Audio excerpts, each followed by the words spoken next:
हरे कृष्णा दोस्तों, कैसे हैं आप लोग। उम्मीद करती हूँ आप लोग अच्छे होंगे। आज हम आपको सुनाएंगे शनिदेव महाराज की कथा। शनिदेव को ग्रहों का राजा कहा जाता है। भगवान भोलेनाथ ने इन्हें न्याय के देवता की उपाधि भी दी है। शनिदेव को बहुत जल्दी क्रोध आता है। इसी क्रोध की वजह से पिता सूर्य ने इनकी नाराजगी बनी रहती है। इनके क्रोध से सभी बचने की कोशिश करते हैं, वरना व्यक्ति पर मुसीबतों का पहाड़ टूट पड़ता है। इसलिए इन्हें प्रसन्न करने के लिए शनिवार व्रत रखा जाता है। व्यक्ति शनि दोष से बचने और उन्हें शांत रखने के लिए अनेक उपाय करता है। शनि कृपा से व्यक्ति को सुख और वैभव की प्राप्ति होती है। जो लोग शनिवार का व्रत करते हैं उनको पूजा के समय शनिवार व्रत कथा का श्रवण करना चाहिए। एक बार सभी 9 ग्रह सूर्य, चंद्र, मंगल, बुध, बृहस्पति, शुक्र, शनि, राहु और केतु में बहस हो गई। कौन सबसे बड़ा है। आपस में लड़ने के बाद सभी देवराज इंद्र के पास पहुंच गए। इंद्र असमंजस की स्थिति में निर्णय नहीं दे पाए, परंतु उन्होंने सभी ग्रह को सुझाव दिया कि पृथ्वी पर राजा विक्रमादित्य ही इसका फैसला कर सकते हैं, क्योंकि वे बहुत ही न्यायप्रिय राजा हैं। सभी पृथ्वी पर राजा विक्रमादित्य के पास गए और अपने आने का कारण बताया। राजा उनकी समस्या को सुनकर बहुत परेशान हो गए। उनका चिंतित होना लाजमी था, क्योंकि जिसको भी किसी से छोटा बताया तो वो गुस्सा हो जाएगा। राजा के काफी सोच विचार के बाद उन्हें एक उपाय सूझा। उन्होंने स्वर्ण, रजत, कांस्य, पीतल, सीमा, रांगा, जस्ता, अम्बरक और लोह से 9 सिंहासन का निर्माण कराया। उन्हें उपयुक्त क्रम में रख दिया गया। सबसे निवेदन किया गया कि क्रम अनुसार सिंहासन पर आसन ग्रहण करें। शर्त रखी गई कि जो सबसे अंतिम में सिंहासन पर आसन ग्रहण करेगा वही सबसे छोटा माना जाएगा, जिसकी वजह से शनिदेव सबसे बाद में आसन प्राप्त कर सके और सबसे छोटे कहलाए।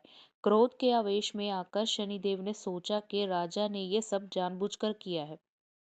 कुपित होकर राजा से कहा कि राजा, तू मुझे नहीं जानता।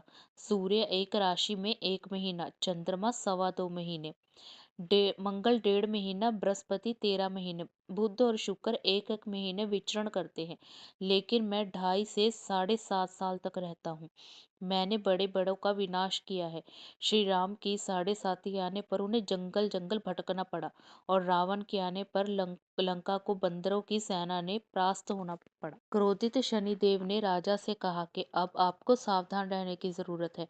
इतना कहकर शनिदेव कुपित अवस्था में वहां से चले गए। समय गुजरता गया और काल चक्र का पहिया घूमते हुए राजा की 7.5 आ गई।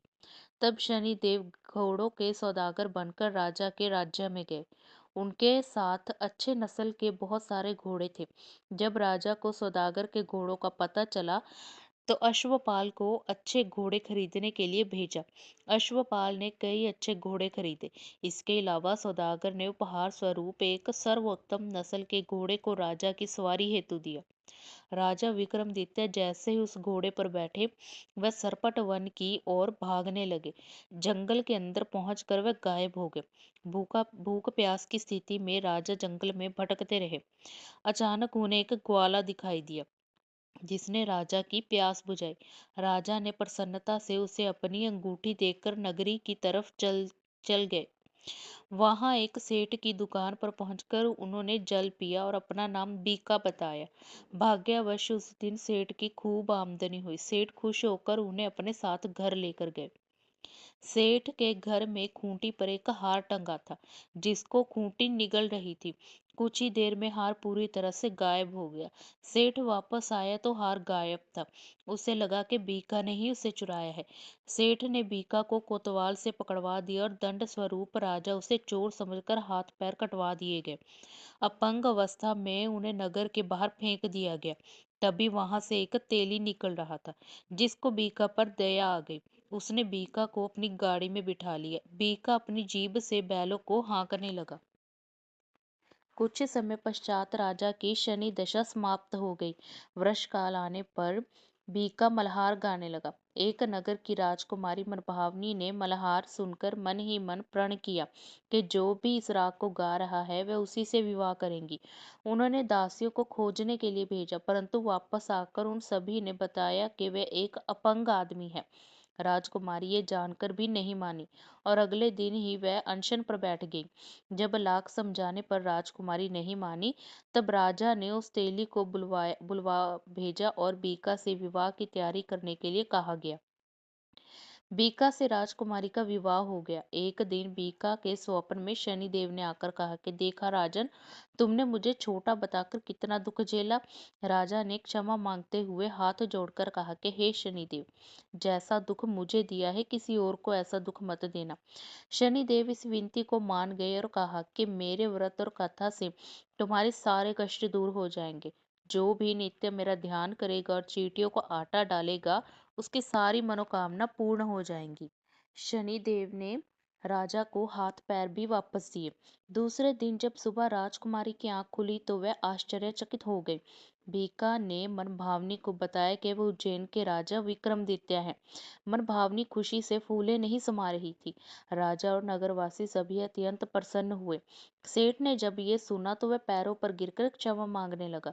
राजा ने कहा कि यह सब शनिदेव के कोप का प्रभाव था और इसमें किसी का कोई दोष नहीं है। सेठ ने निवेदन करते हुए कहा कि मुझे शांति तब भी मिलेगी जब आप मेरे घर चलकर भोजन करेंगे। सेठ ने कई प्रकार के व्यंजनों से राजा का सत्कार किया। जब राजा भोजन कर रहे थे तभी जो खूंटी हार निकल गई थी वह अब से उसे उगल रही थी। सेठ ने अनेक मोहरे देकर राजा का धन्यवाद किया और अपनी कन्या शिकवरी से प्राणी ग्रहण का निवेदन किया। राजा ने सहर्ष स्वीकार कर लिया। राजा अपनी दोनों रानियों मनभावनी और शिकवरी को लेकर उज्जैन नगरी लौट आए। सारे नगर में दीपमाला और खुशी मनाएगी। राजा ने घोषणा करते हुए कहा कि मैंने शनिदेव को सबसे छोटा बताया था, लेकिन असल में वह सर्वपर है। तब से सारे राज्य में शनिदेव की पूजा और कथा नियमित होने लगी। सारी प्रजा के बीच खुशी और आनंद का वातावरण बन गया। शनिदेव की व्रत की कथा जो भी सुनता और पढ़ता है उसके सारे दुख दूर हो जाते हैं।